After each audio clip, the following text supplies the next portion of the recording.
ও মানে এগুলো সবগুলো আমার বলে। কেউ মেয়ের জন্য কিনেছিলেন খেলনা, কেউ কিনেছিলেন মায়ের জন্য ঈদের কাপড়। সড়ক দুর্ঘটনায় থেমে গেছে সব, সঙ্গে ছোট ছোট স্বপ্নগুলো।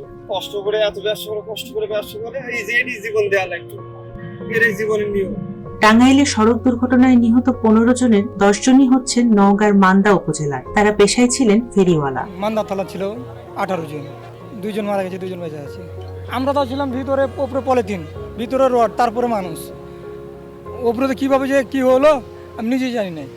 কীভাবে অ্যাক্সিডেন্ট আমি তো বলতে পারবো না। ওখান থেকে গাড়ির চাকাটা উল্টে দিয়ে আমি বাইরে পড়ে গেছি, ওখানে পড়েছি, আমি ভিতরে ছিলাম।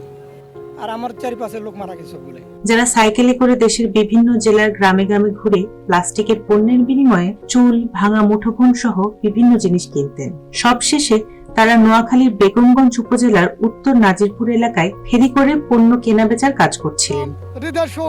সবাই আশা করে যে বাড়ি যাব, কিন্তু দেখা যাচ্ছে বাস পাচ্ছি না, তখন মনে করেন টাকা চড়তে বাধ্য হচ্ছে। কিন্তু তারা তো জানে ধনে যে টাকা চললে আমার মৃত্যুটা এইভাবে হবে, তারা তো জানে ধনে ভাই।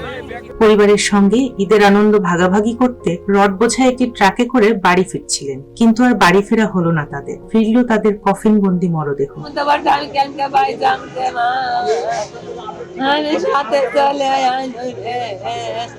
গাড়ি লাশ এটা পড়ে রয়েছে।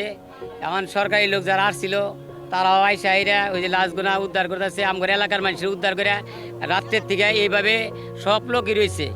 যার যে জানে তারা এক পাশে আসছে, আইসা এরা দেখলাম এই যে লাশগুনা আমরা সাথে তুলে দিছি। স্থানীয় জনগণ আমরা উদ্ধার কাজ পরিচালনা করি। 1.5 ঘন্টা চেষ্টার পর আমরা 6 জনকে জীবিত উদ্ধার করি।